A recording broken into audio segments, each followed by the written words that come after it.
Good afternoon, everyone, and for those of you on the West Coast, good morning, and welcome to GovCon 101 The Far. I'm PCI's John Plinky, joined today by our expert instructor, Chiarella. Before we get started, I have a couple of housekeeping announcements. During the program today, I'm not giving out any passwords. Instead, you need to answer the polls. If you need CPE or CLP credit, um, you can fill out the form on our website, assuming you are eligible, and you'll just click the button to get it. And if you're not eligible, that won't be there for you, and you'll still get a certificate of completion after the class. We encourage your questions, although we are holding questions to the very end of the program.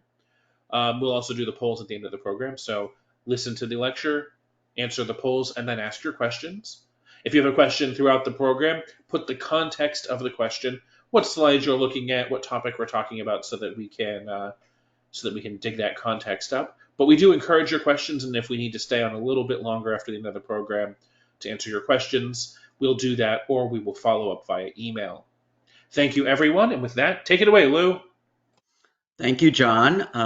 Good day, everybody. And as mentioned, my name is Lou Chiarella, and I am not a ventriloquist. That actually was a different person, Mr. John Plinky, the master of all things technical, on behalf of PCI.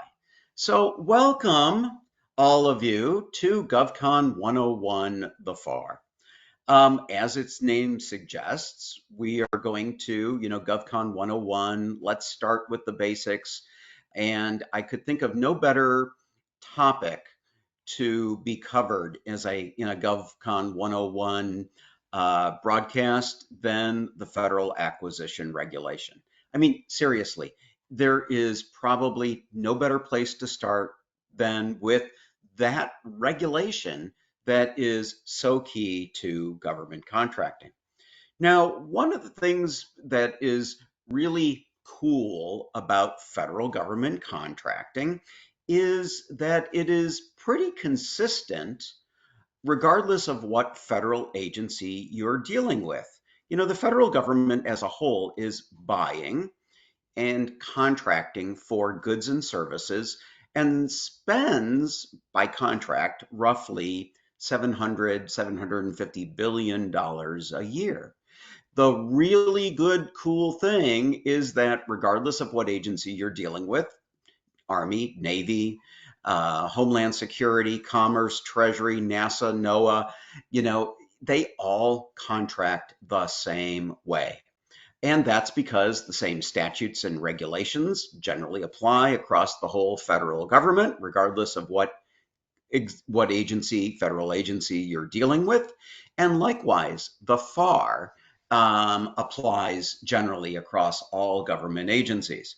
So yes, it is the one thing we can all agree upon that in terms of that regulation, which everybody needs to rely upon, regardless of what agency, regardless if you're a large or a small contractor, regardless of what supplies or services are being procured, the FAR is the place to start. And therefore, we're going to spend about 75 minutes here today going through and exposing you to the FAR.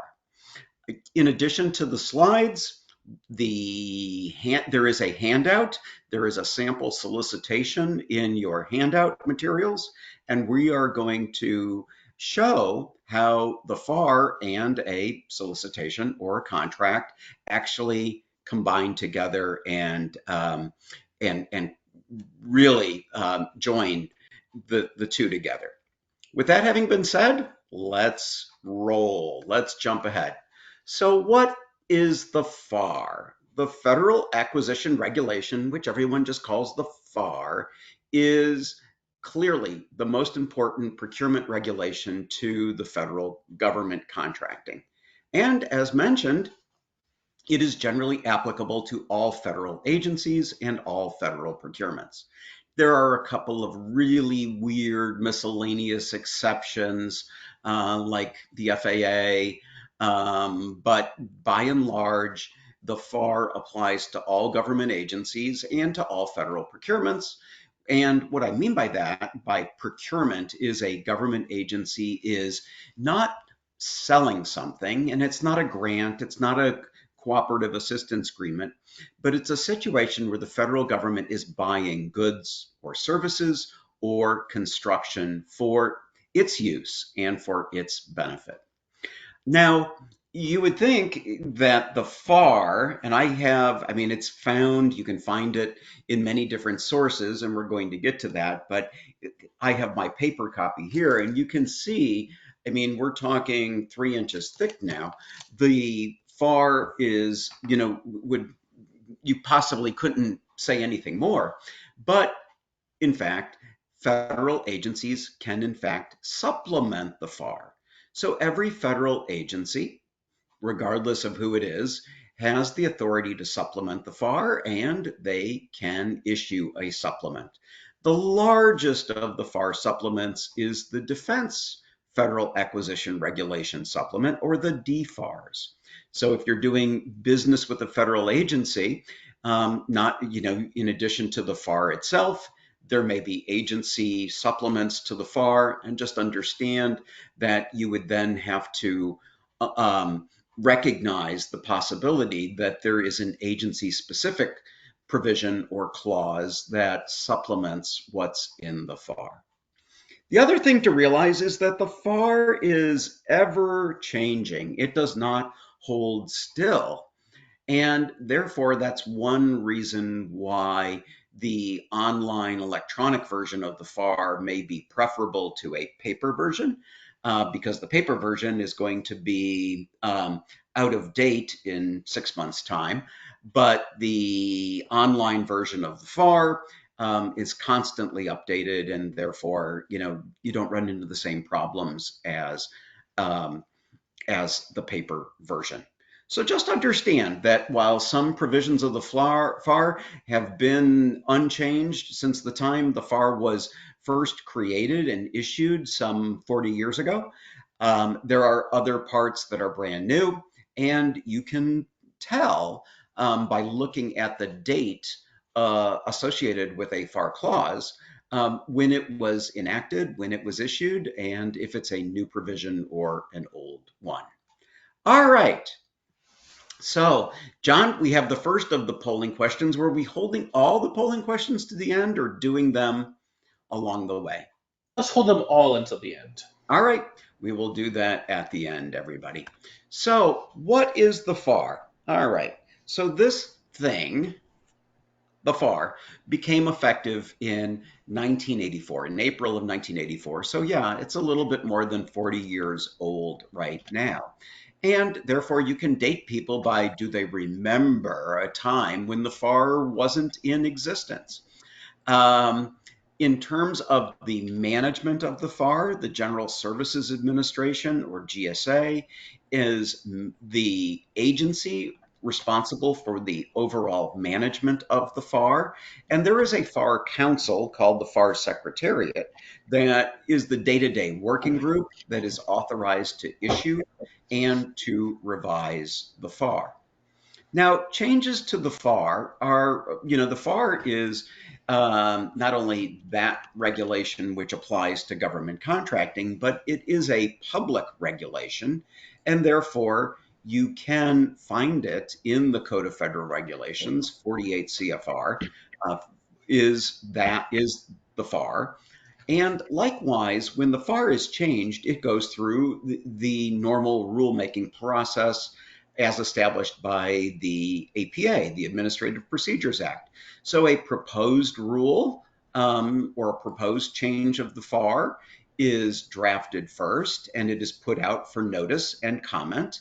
And individuals or agencies or trade associations can offer comments to the FAR. And after those comments are considered, the proposed rule may become an interim rule, and then will become a final rule. The final rules and the proposed rules are published in the Federal Register, and and likewise, the final rule is published in the Federal Register, and likewise, it's put into 48 CFR, and it's also put into the FAR book itself. So interim changes to the FAR until they find a permanent home are represented by a FAC, or a Federal Acquisition Circular. That's like an interim change. It's been enacted, but it hasn't found a permanent home yet in the FAR. And when it does, then they become another provision in the FAR itself. All right. So now you have a broader understanding that the FAR is, not only continuously changing, but that organizations and entities, agencies can think about changing the FAR, and some of them get enacted. And likewise, in response to notice and comment, some things don't end up in the FAR. All right. So as mentioned, it is, and I'm just following up with what I've already said, the FAR is found in the Code of Federal Regulations in 48 CFR. Now, the FAR is available in a book version, it's available as an app, but most importantly, it's available online. And the best source for the FAR is found at acquisition.gov.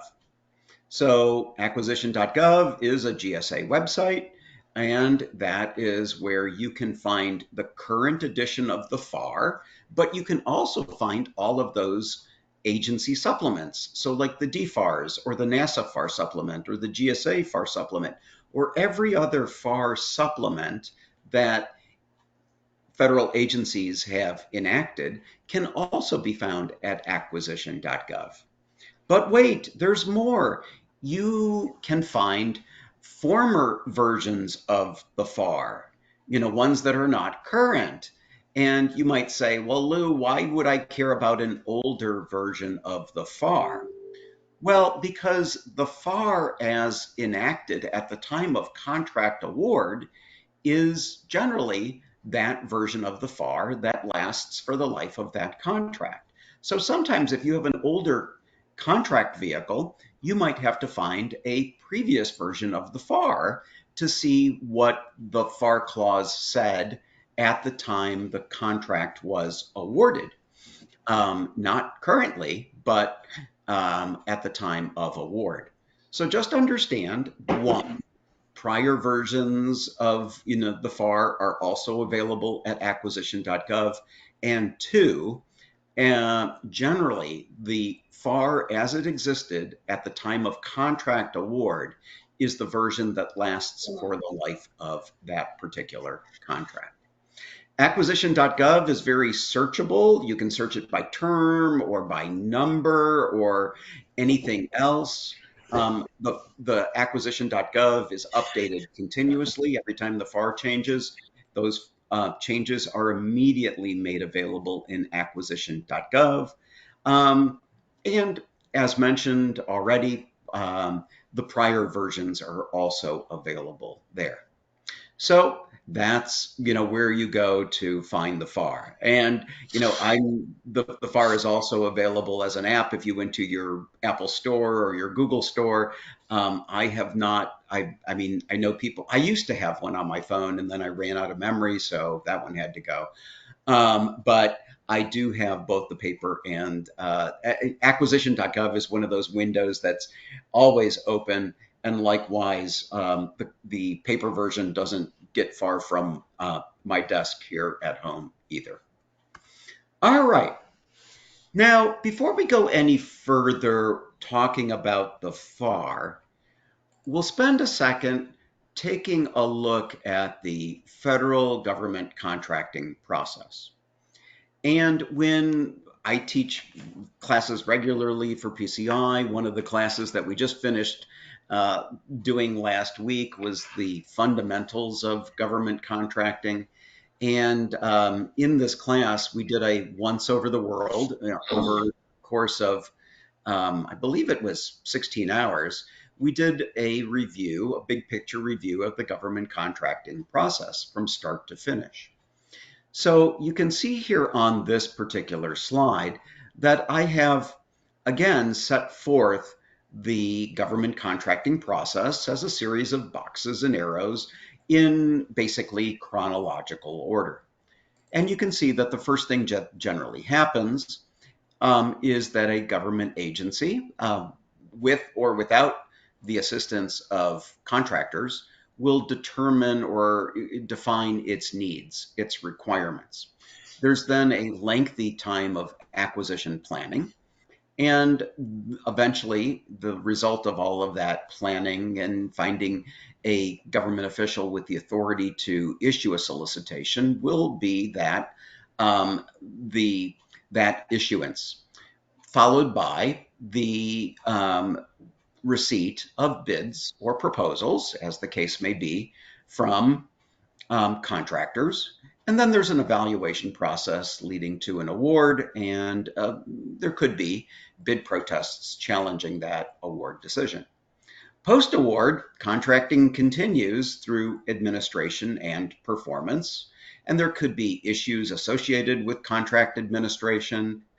There are often delays, changes, new work, modifications. Eventually, the contractor delivers the goods or services for which that the contract requires. There's a delivery and acceptance process, and eventually the contract will end.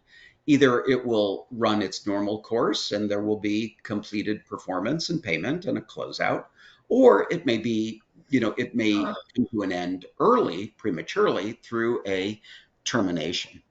And no doubt there can be disagreements or disputes resulting in claims and disputes and appeals during the contract performance process. Now, you're asking, okay, Lou, why have we digressed here? Because I want to tell you, there's a part in the FAR for all of these things. Regardless of where you are in the contracting process, at the very beginning or at the very end, there is one, and sometimes more than one, part of the FAR that applies. So for each and every step along the way, cradle to grave, the FAR is intended to be the guidance provided to both government personnel and contractor personnel for each and every one of these activities. Ta-da! All right, let's talk a little bit about how the FAR is organized. Now, the each one of these pages in the FAR is in fact numbered, but the best way to understand the organization of the FAR is to comprehend that the FAR is broken down into 53 parts. So you have part 1, part 2, part 3, all the way up to part 53. Now, part 1 through 51 of the FAR are about half the book, and they each deal with a specific substantive topic. And we'll talk more about this, but for example, if we're talking about contracting by negotiation, well, that's part 15. If we're talking about acquisition planning, that's part 7. If we're talking about changes, that's part 43. So you can see parts 1 through 51 of the book each deal with a particular contract topic. And together they represent about half the book. Part 52 of the FAR is itself half the book. It's the biggest part of the FAR. And it is all the clauses that carry out and relate to the substantive topics in parts 1 through 51. But parts 1 through 51 are never, ever put into a solicitation. They are never, ever put into a contract. It is only the clauses and provisions in Part 52 that are actually inserted into solicitations and into resulting contracts. So you will see, and we'll talk more about it, that it is only that part of, Part 52 and the specific clauses. And it's not all of Part 52, because for every clause, there will be like one clause, one version if it's a fixed price contract, and another version or another clause if it's a cost reimbursement contract. And you don't need both.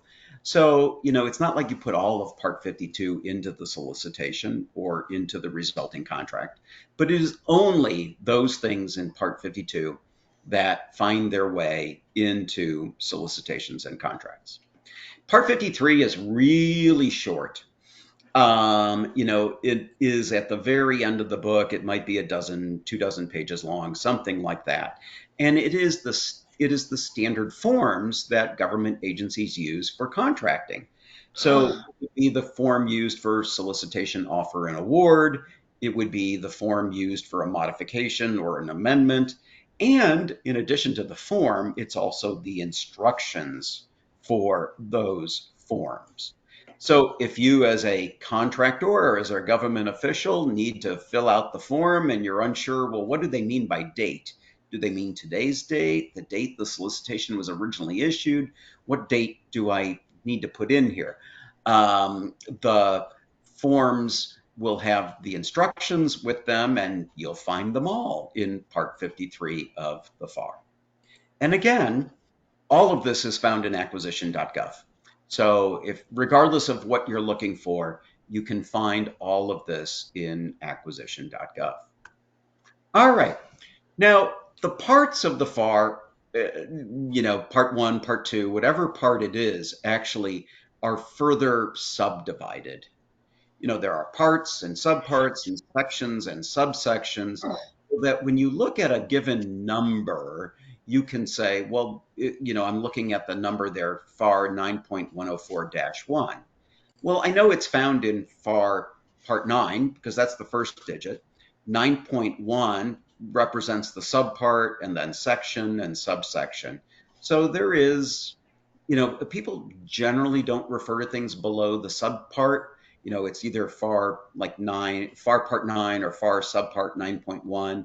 But just understand that there is an organization to or an arrangement to the FAR. And lo and behold, that FAR arrangement is set forth in the very first part of the book. So if you turn to FAR 1.105-2 and start at the very beginning, and you can go ahead and see how the FAR is in fact arranged. Now, I have to tell you, I have lived with the FAR for more than 30 years. I have never read it cover to cover. It's not like, like a class or a reading group where you read through it page by page and I'm familiar with all the sections. I know where to turn when I need to find something, but I think there are better ways than reading it cover to cover in order to learn the FAR. All right, so let's talk a little bit about the parts 1 through 51. And this is just exposure. It's to let you know that there are, what parts are there and to go over the really important ones.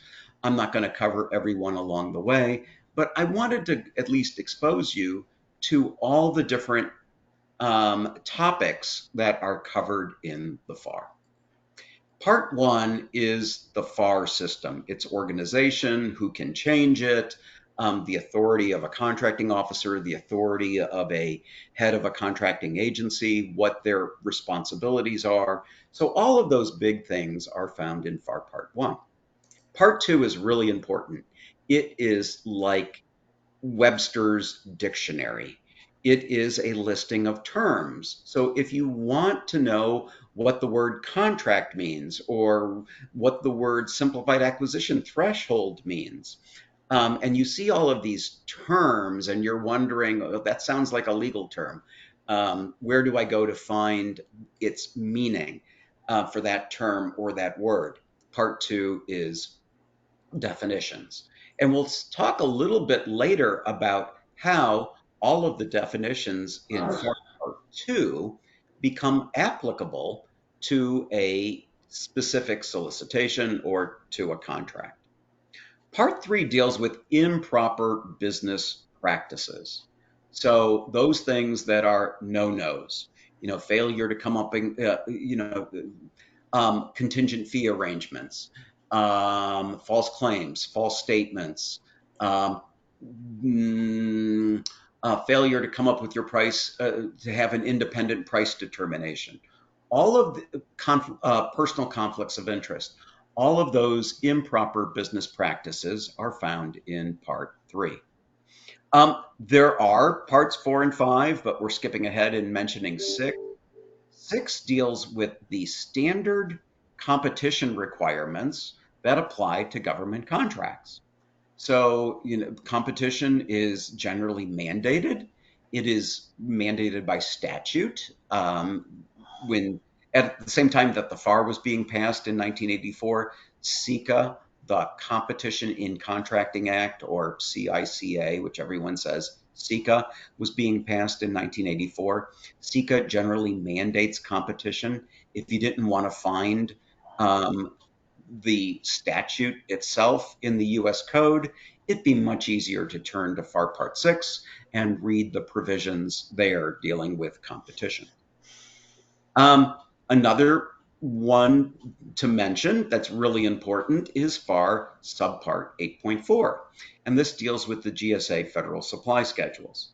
So it's not all of Part 8 that deals with the federal supply schedules. There are other subparts that deal with other topics.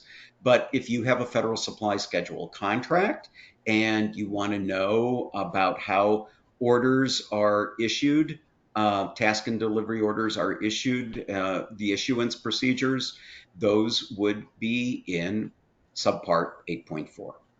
Part 9 of the FAR deals with contractor qualifications, like general responsibility criteria, definitive responsibility criteria, organizational conflicts of interest, suspension, debarment. All of those matters are found in FAR Part 9. FAR Part 12 deals with commercial acquisitions, when government agencies are buying commercial products and services. And, I guess one of the things here is we often change the FAR, and this is an example where recently we used to say commercial items, and items represented both supplies and services. Now we've decided, well, maybe that confused people. And so now we call it commercial products and services. And we've come up with 2 words instead of 1. Hence, you can see why the FAR keeps growing and rarely gets any smaller. Okay, jumping ahead, FAR Part 13 is really important because it sets forth the simplified acquisition procedures that apply to simplified acquisitions, those procurements below the simplified acquisition threshold, which is generally 250K. There are exceptions, but by and large, small dollar procurements are conducted pursuant to simplified acquisition procedures.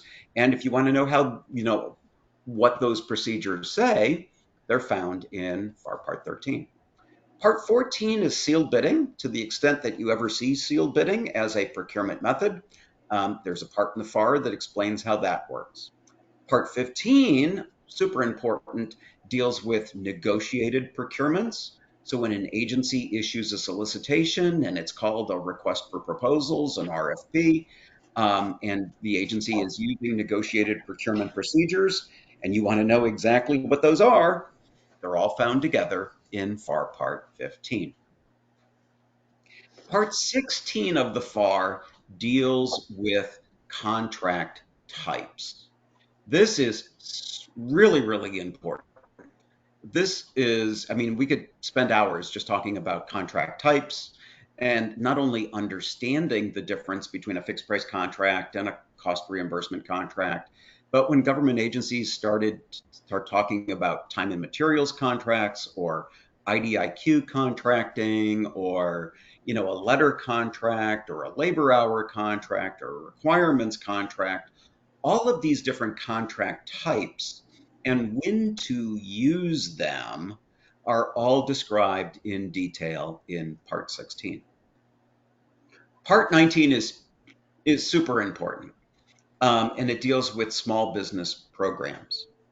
So all of the socioeconomic policies that deal with companies of different sizes, other than large business concerns, meaning other than a small business, are found in Part 19. So, women-owned small businesses, 8As, service-disabled veteran-owned small businesses, hub zones, Alaska Native corporations, all of those, as well as small businesses themselves, all of those policies and procedures are found in Part 19, um, including what it takes to be a small business concern.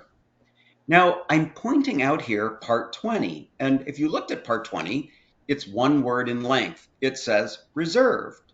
You see, there are some blanks in the FAR. They haven't been filled in yet. So the FAR could even get bigger than it is already. There are just basically, it's like if you go to you go to your master electric panel in, the fuse box in the basement, and you open up the door and you see that there are some blanks in there and not everything, is live. And some of them are just covered over.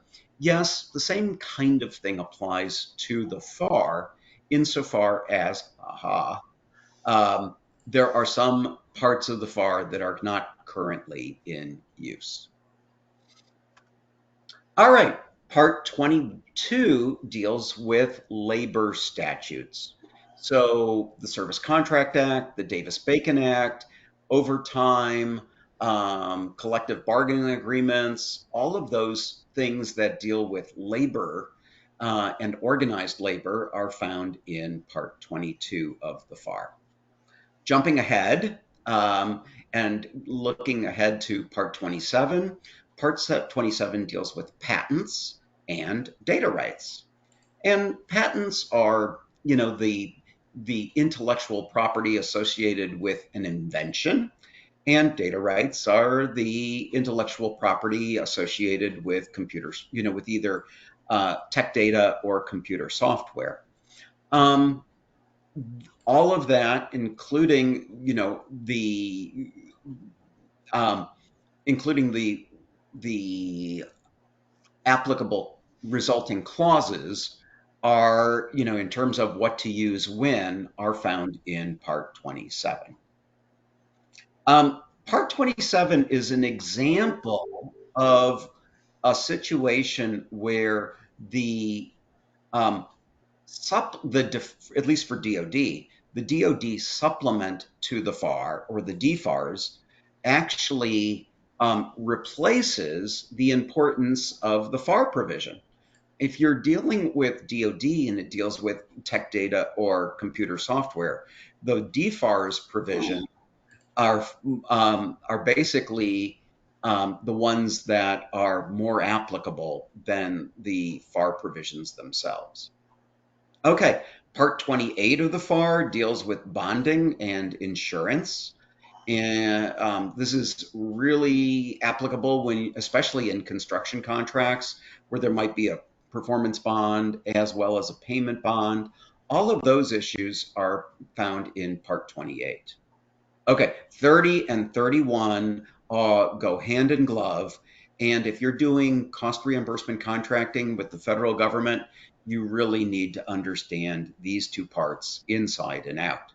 So Part 30 is the cost accounting standards. Part 31 is the cost principles.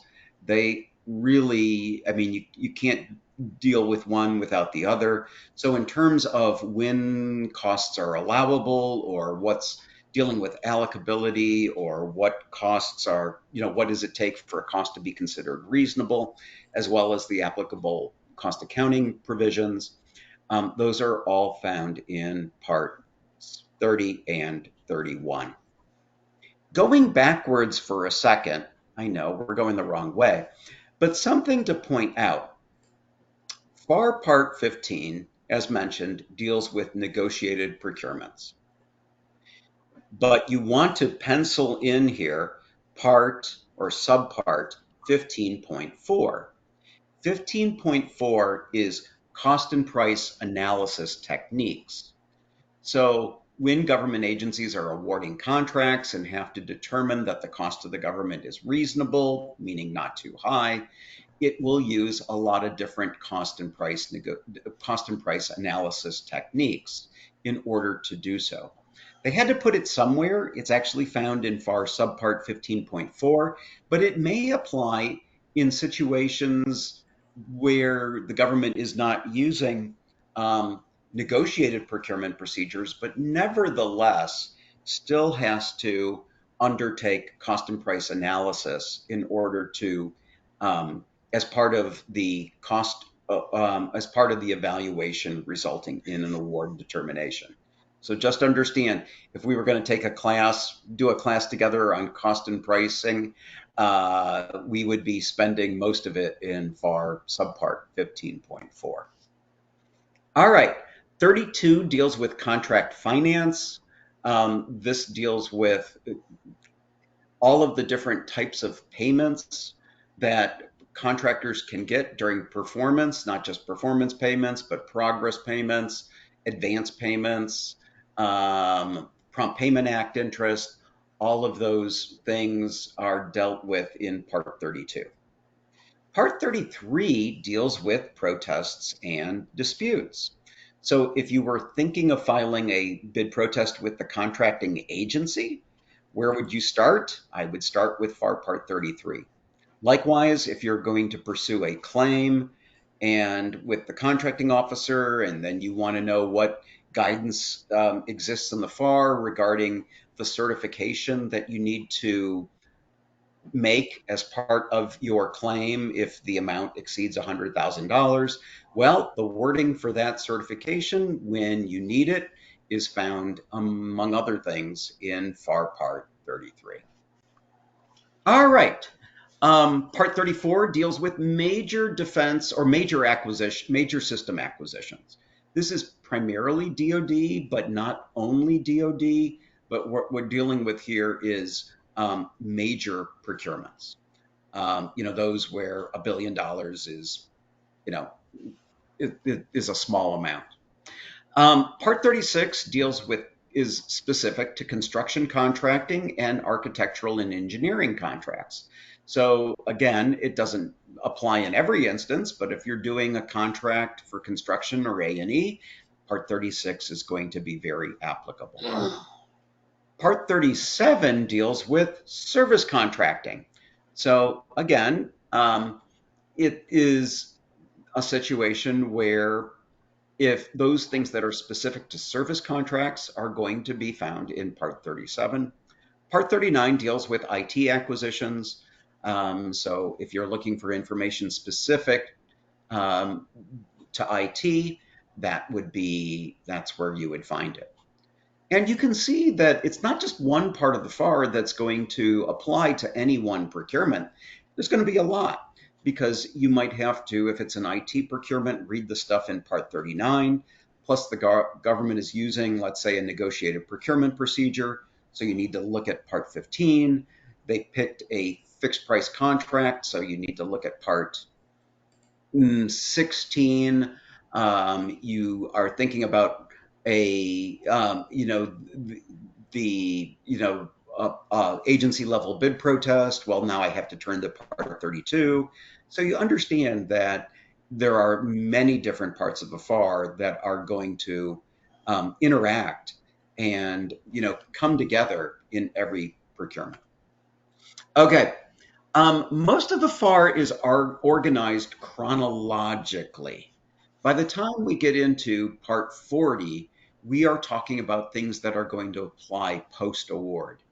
So Part 42 deals with contract admin and audit services, like the role of DCAA or DCMA, the Defense Contract Audit Agency, or the Defense Contract Management Agency.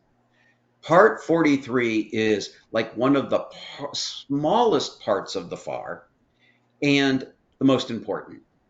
In terms of the government's ability to make contract changes, it is found in Part 43. And this is like a super important part of the FAR, but in terms of length, it might be 6 pages or something really short like that. Nonetheless, this is the part of the FAR that describes the authorities and responsibilities of government agencies to modify or to change a contract post-award. Part 49 deals with subcontracting policies. Part 50 deals with terminations. So a government agency may, in many instances, contracts run their normal duration. Um, it is, the contractor performs, the contractor gets paid, and everything in terms of payment and work is done, and then the government just closes out the contract. However, the Part 49 deals with terminations for convenience on the part of the government and terminations for default on the part of the government, and the authority and the mechanisms by which the government agency could terminate for convenience or default are found in Part 49. Part 50 deals with extraordinary contractual actions, and doesn't happen all that often.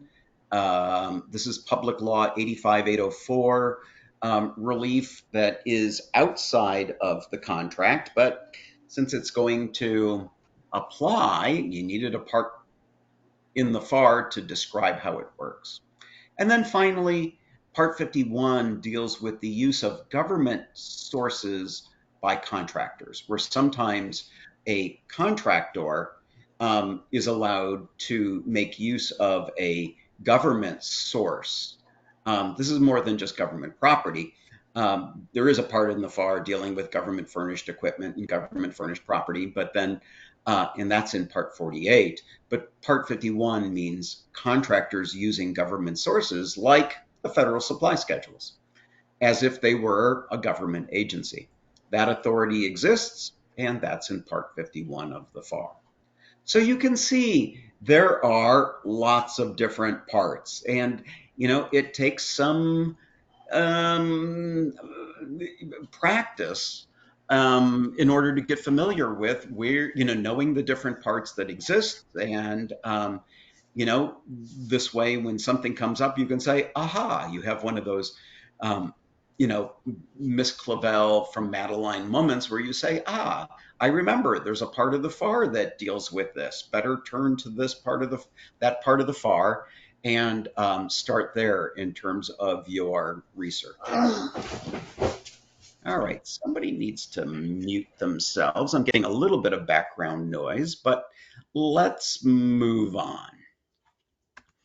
So part 52 is half the book all by itself. And part 52 is broken down into three major subparts. So subpart 52.1 is the instructions. And now we're dealing with the clauses that are the only thing that end up being inserted into solicitations and into resulting contracts. And for example, when can I incorporate a clause by reference and when do I need to write it out in full text? Well, those instructions are for the clauses associated with those clauses are in 52.1.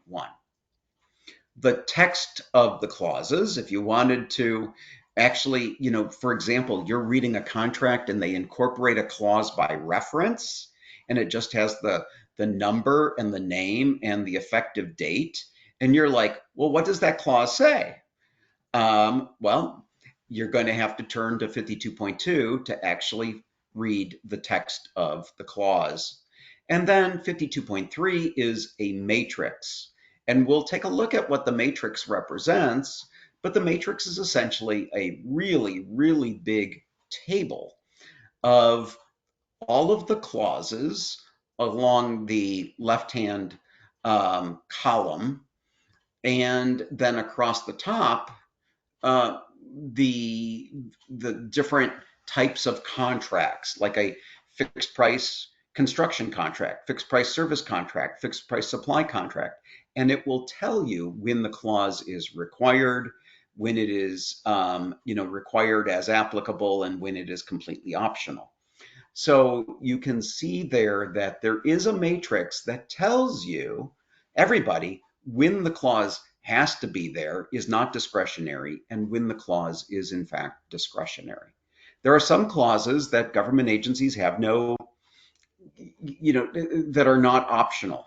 Like the government, the clause, you will say that in terms of a termination for default clause or a termination for convenience clause, those are mandatory clauses. Government agencies have very little discretion. They end up in the solicitation and in the contract.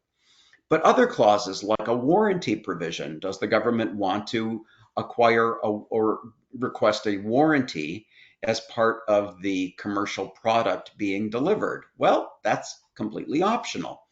And therefore, there's give and take over um, the whether or not that clause should in fact be part of the solicitation and the awarded contract or not.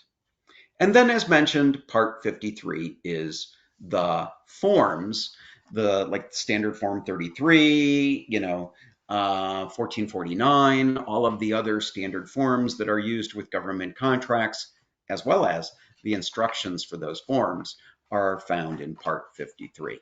And I don't turn to 53 all that often. I mean, it might be once every 6 months, but it's like because, generally after a while, you kind of know what goes into the form. But then every once in a while, it's like, okay, what does that, in which block do I have to put that information? And ta-da, Part 53 is the source. All right. So let's talk. I mean, you've been exposed to all the different parts of the FAR now. We've done a walkthrough, and let's talk about the correlation that exists between parts. As mentioned, parts 1 through 51 each cover a specific topic. Parts 1 through 51 are never put into a contract. It's only the clauses in Part 52 that are actually inserted into a solicitation and into the resulting contract. But there's a direct tie-in between the numbering of the FAR clauses and what parts they relate back to. So we'll talk about how you can tell what part of the FAR this clause relates to because of its number. And that's really important because you're reading the clause and you might want to read, well, what is the policy behind that clause? And you want to then turn to the corresponding part of the FAR that mandated that clause and that clause relates back to. So let's take a look at a specific FAR clause, and we're going to use 52.219-14. Now, the clause that's here, the FAR clause that we're talking about is a limitation on subcontracting. And it basically says that if a contract is being awarded as a small business set aside, the small business prime and small business subs have to do a majority of the work, which means like 51% of the work. And that's what the clause says. Now, the clause enforces a policy that basically says, if a procurement opportunity is being set aside for small businesses, then the small businesses should not contract out the majority of the work and just win on their size status, but the small businesses should be doing the majority of the work themselves. Now, if I look at that FAR clause, 52.219-14, I can tell you if I wanted to find out more about this policy, where to go. All of the clauses start 52.2. They all start the same because that's the part of the FAR that you would, subpart of the FAR, that you would turn to if you want to read the whole clause. The next two digits, the 19, tells you what part of the FAR they relate back to. And these, it's not like one part of the FAR one of the substantive parts 1 through 51 only will result in the creation of a one clause on one occasion. And I can tell you that the -14 says, well, there are other clauses. There are at least 13 other clauses that relate back to Part 19, and I'm not concerned about those here, but I can just tell you that's, the -14 tells me that this isn't the only clause that relates back to FAR Part 19. It's the 14th instance of a clause that relates back to FAR Part 19. Now, sometimes the clauses have alternate versions. So you can see here 52227-14, rights and data, general.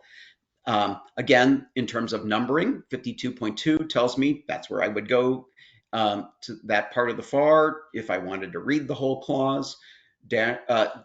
27 tells me it relates back to FAR Part 27, which is patents and data rights. And dash 14 tells me again that this is the 14th clause that relates back to FAR Part 27. Now, there are alternate versions here. And no doubt the government agency would have to pick among alternate versions that version that applies to that particular procurement opportunity. All right, so let's do this. As I understand it, John, everybody has the sample solicitation available to them in the handouts. Correct me if I'm Yes, it wrong. is. And everybody, I want you to open up your sample solicitation. And I'm going to do the same thing by going to, I am sharing my screen of the sample solicitation, which you should also be able to access in your handouts. And this is a really small sample solicitation. This is one that's only, 67 pages in length. But we're not going to page through the whole solicitation, but solicitations and resulting contracts are divided into sections. And they're alphabetical, section A, B, C, all the way to section M. And each section of a solicitation and each section of a contract has a specific purpose. So the terminology is there are parts to the FAR and there are sections to a solicitation. The parts are numbered, the sections of a solicitation are alphabetical. And if I turn to section I of this sample solicitation, which is somewhere about page 33, if I remember it, you can see section I starts with all of the clauses that are incorporated by reference to this particular solicitation. And likewise, the resulting contract is going to have the exact same clauses in it. So looking at the first one, 52202-1, well, 52.2 tells me that's where I would go if I wanted to read the clause and find it in full text. The next two digits tell me which part of the FAR it relates back to, in this case, part 2. And then -1 says, well, it's the first clause that relates back, first of potentially more than one clause that relates back to FAR Part 2. And I can tell you that this is a mandatory clause, and what this clause says is all the definitions in FAR Part 2 are hereby made definitions in this particular solicitation and the resulting contract.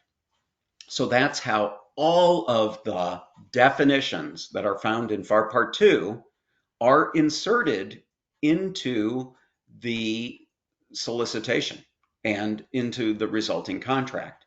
And it basically, by incorporating that clause, and that clause makes applicable FAR Part 2 to the solicitation and the contract, all of those definitions don't need to be written out. Everything in FAR Part 2, by that first line, is hereby made applicable to this solicitation. I wanted to look at the next one, which says 52203-3, which no doubt relates back to FAR Part 3. And after the word gratuities, in the FAR column, it says April 1984. That's the date this clause became effective. That's the date the FAR became effective. That clause has not changed in 40 years. By looking at that date, and every other date, I can tell you when's the last time that clause was either created or revised. And, for many of these clauses, they've been around and have not been revised since the time the FAR was in fact created. So the dates are important as well.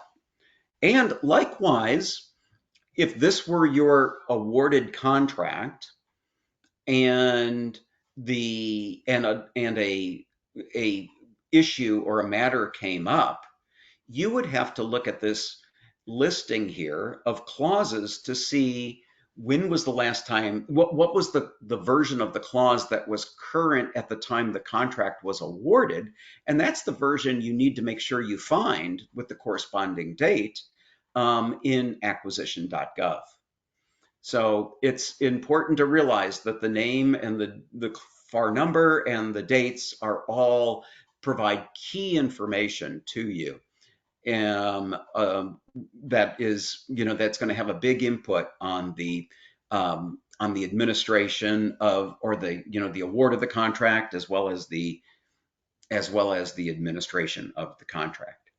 Now, you can see most of the clauses are incorporated by reference, and there is no legal distinction between a clause being incorporated by reference and being written out in full text. Most clauses are in fact incorporated by reference. The only ones that are written out in full text, well, here, I jumped over this.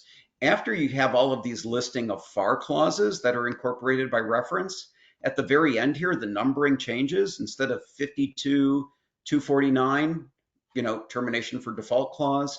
Then you get to 252 right there. 252 tells me those are DFARS clauses. The numbering changes. This is a DoD agency, the Army awarding this contract, or maybe it was Washington Headquarters Services. Those clauses, I can tell by the numbering, represent DFARS clauses. So now it's not like I look in the FAR anymore, but you can see the DFARS clauses that are incorporated by reference as well. Then we get to the clauses that are written out in full text. They are written out in full text because they are missing a piece of information. They have a blank in them. They're missing a number or a date or a name or some information. And in order to make sure that government agencies don't forget to fill in the blank, the clauses are not ones that can be simply incorporated by reference. So this is to dummy proof the particular solicitation and to make sure that you remember to fill in the blank. So that first one, 52217-8, is an option that the government has given itself to extend the contract 6 months longer than any of the contract options. So it's like this is a contract for a base year and 4 one-year options. Plus, pursuant to this clause, the government could extend the contract for up to 6 months more. Now, if I turned to the FAR and went to where all the FAR clauses are listed in 52.2, and I went to 52217-8, the last part of the clause is a blank. The contracting officer may exercise the option by written notice to the contractor, and then it will say blank. And here they wrote in within the current period of performance.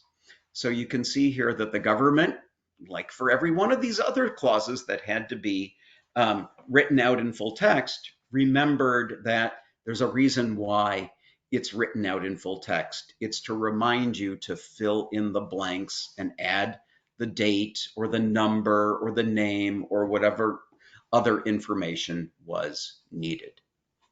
So that's where you find most of the clauses in a solicitation. They're found in Section I. Most clauses are incorporated by reference. There is no legal difference between a clause being incorporated by reference and being written out in full text. All right, jumping back to our slides. And we've covered this already. The clauses that are not incorporated by reference and have to be written out in full text are done so that agencies remember to insert the name or the date or the figure or the time period or whatever else is missing. All right, FAR 52.3 is the matrix. You see, not all clauses end up in every contract or solicitation. And the matrix is a table that lists the different types of contracts, and when the clause is required when applicable, or optional. So you can see here I've listed the two different matrices side by side. So we're not talking the one with Neo and Trinity, although I really like that movie. We are talking the matrix, and you can see one small piece of the matrix in the table above the picture. And you can see, as mentioned, that you have for each FAR clause, like it says here, 52202-1, definitions. It then tells you where it's prescribed. It is prescribed by FAR 2.201. Is it a clause or provision? Meaning, is it something that has to be in both the solicitation and the resulting contract? Can it be incorporated by reference? Yes. Where do you put it in terms of the uniform contract format? You put it in section I, and you can see here it is required in every contract type that exists out there. So in every time it says R, it's a required clause. You can see when it is not in fact required. A fixed price construction contract, it is not required, but it could still be used. And the table will go ahead and tell everybody when it is a clause that can be negotiated and when it can't.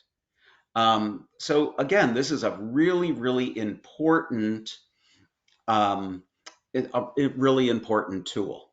Now, one of the things to realize is if you're working with acquisition.gov, this is one of the small failures of acquisition.gov. So I'm going to actually do something with you here. I'm going to go, if I can, I want to share acquisition.gov. And I am sharing, hopefully I am sharing acquisition.gov. And what I want to do is go to the FAR, browse the FAR, and I want to go to part 52 of the FAR in acquisition.gov. And this is all of the clauses. Now I'm going to go to subpart 52.3, which is the matrix.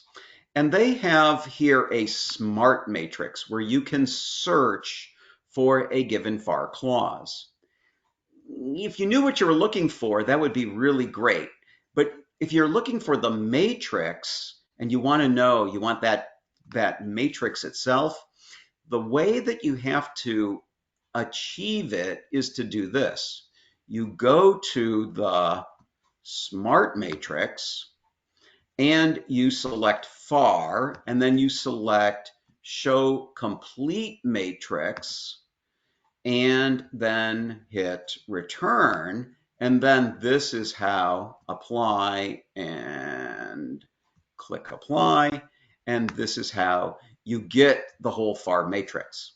So you have to go into the smart matrix and then download this search that you created, this search that you accomplished, or the search of the smart matrix, in order to create the matrix table in its entirety.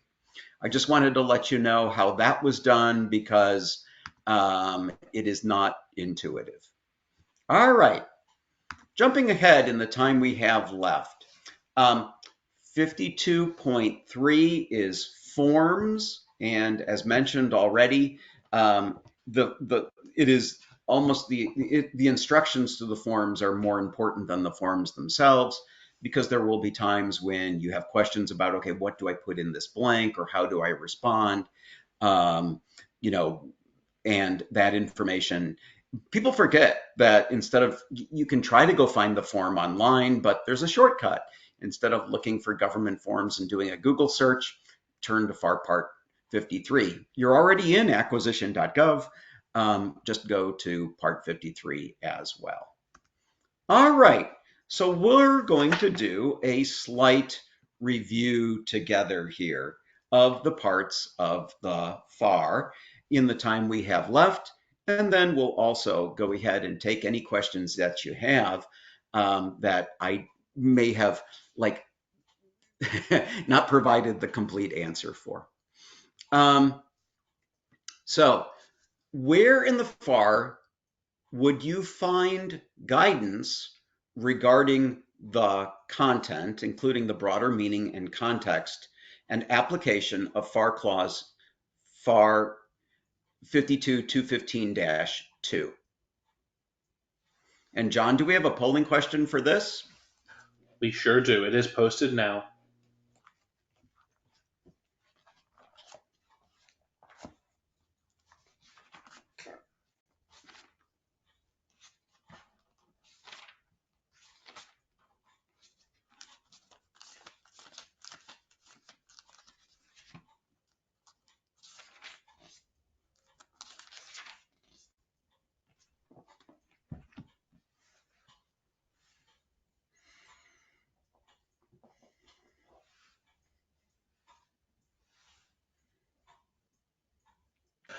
All right, I'm going to close that poll in 5, 4, 3, 2, 1.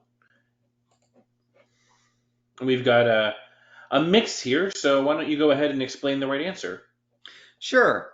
So we've got this clause, and again, we'll start by deciphering the meaning of the clause, 52215-2. Now, as mentioned, all of the clauses start 52.2, all of the FAR clauses start 52.2, because that's where you're going to find them in the FAR. You know, they're found in FAR Part 52, more specifically subpart 52.2. So that's where you would go to read the clause itself. But if you were a curious soul and you wanted to know, well, what part of the FAR actually mandated this clause, prescribed this clause, what's the underlying policy that this clause is trying to enforce, then the next two digits, 15, tell you that this clause relates back to FAR Part 15. So that's where you would go to find broader guidance about the meaning of this clause. And this clause, which deals with records and audits, I'm turning to FAR 52. While you guys were looking it up, I opened up my book and I paged through it, and it said 52215-2. And it basically, the clause itself talks about that when in given contracts, the contracting officer relied upon the contractor's cost data in order to establish the contract price, then the contracting officer shall have a right to examine and audit all records of costs being claimed by the contractor, including certified cost and pricing data. So this clause would be, in terms of where would you go in the FAR to read the clause itself, 52.2, what part of the FAR does it relate back to? And you want to know in what circumstances was it meant to be used? That would take you back to Part 15. Good job, everybody. All right, continuing the review. The contracting agency issues a request for quotations using standard form 1449 for the acquisition of commercial products. The solicitation contains FAR Clause 52212-4. How do you know whether this clause is mandatory?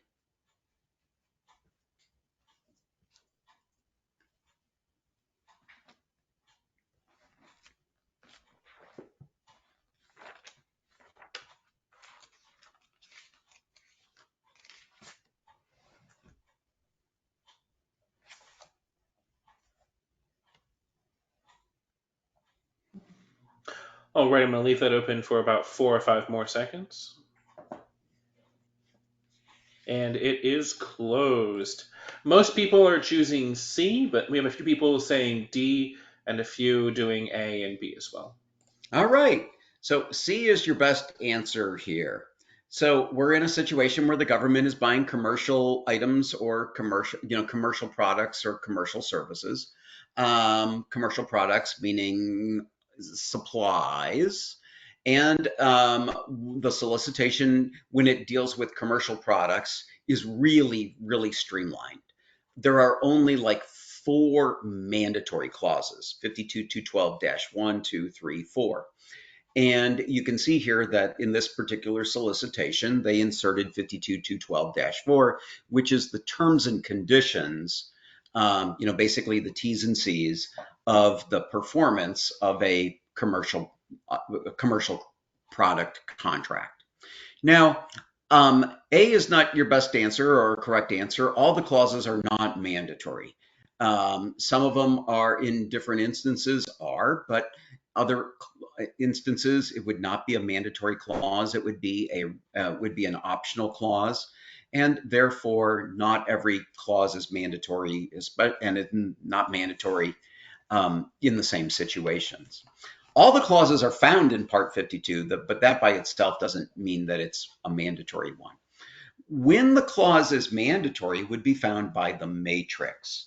And here I went ahead and I turned to my trusty book and I looked at the matrix, went down the list here, 52.212-4, and it said when it is and when it is not mandatory.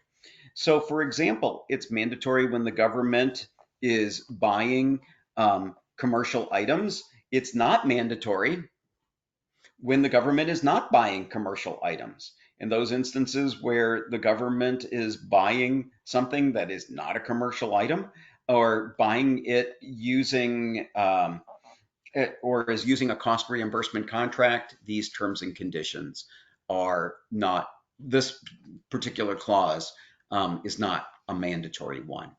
The solicitation doesn't give you that information either. The solicitation is just going to provide you with all the clauses that the agency has inserted.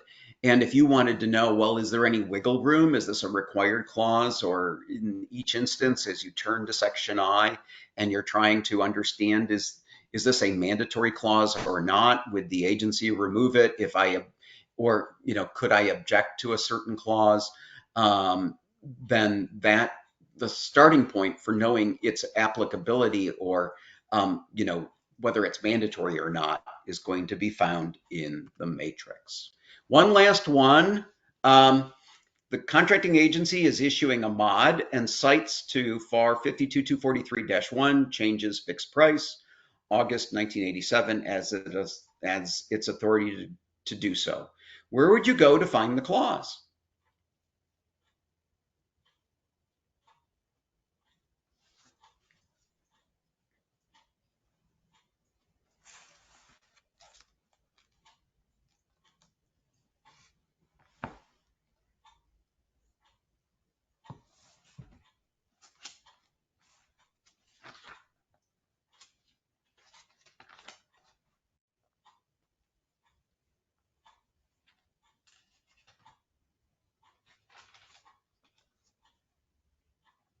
All right, I'm going to close that poll right about now.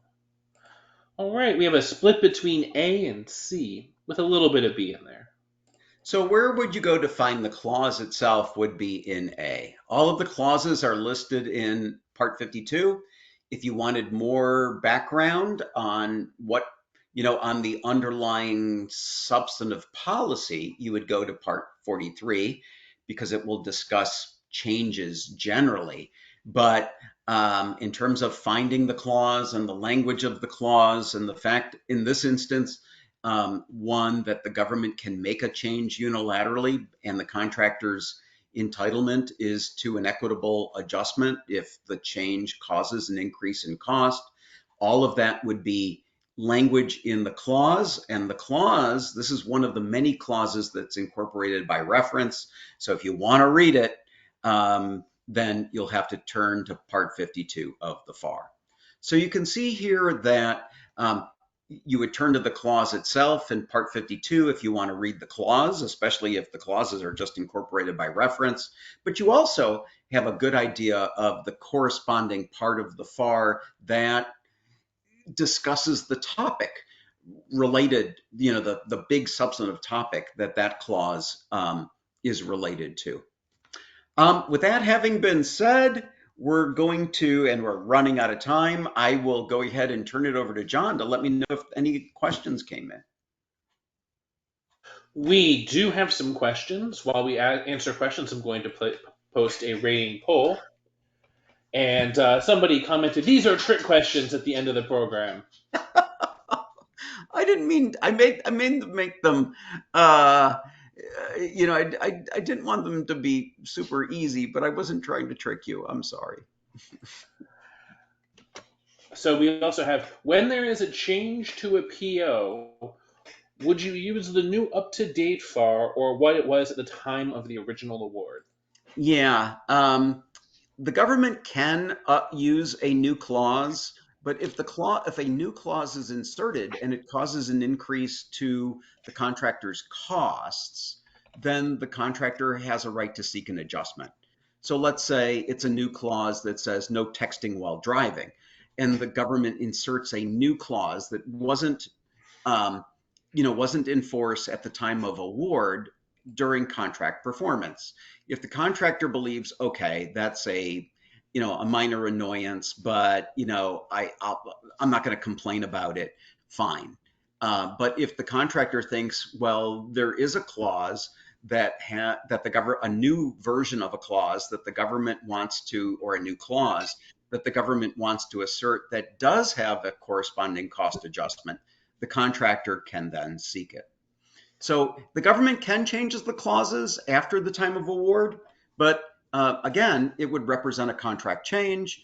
And if the contractor believes it's not purely administrative but substantive, it can seek an adjustment. Next, somebody asked, "Is there a specific location to review the FAR change circulars?" Acquisition.gov will also have that information and tell you of the most recent facts. Yep. Finally, how do we know what clauses are considered risk clauses? Huh. Um, all clauses allocate risk between the government and the contractor.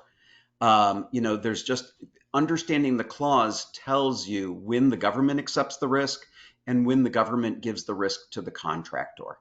And it's important to just understand what those clauses are. Each and every one of them is a risk allocation.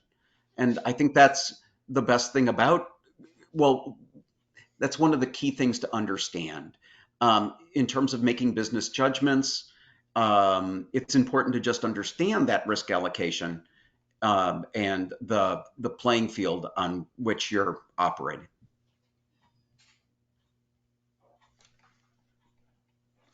All right. With that, I'd like to thank everyone for joining us today, Thank you and for your wish the rest of questions. you a great rest of your week. Thank you for the questions indeed.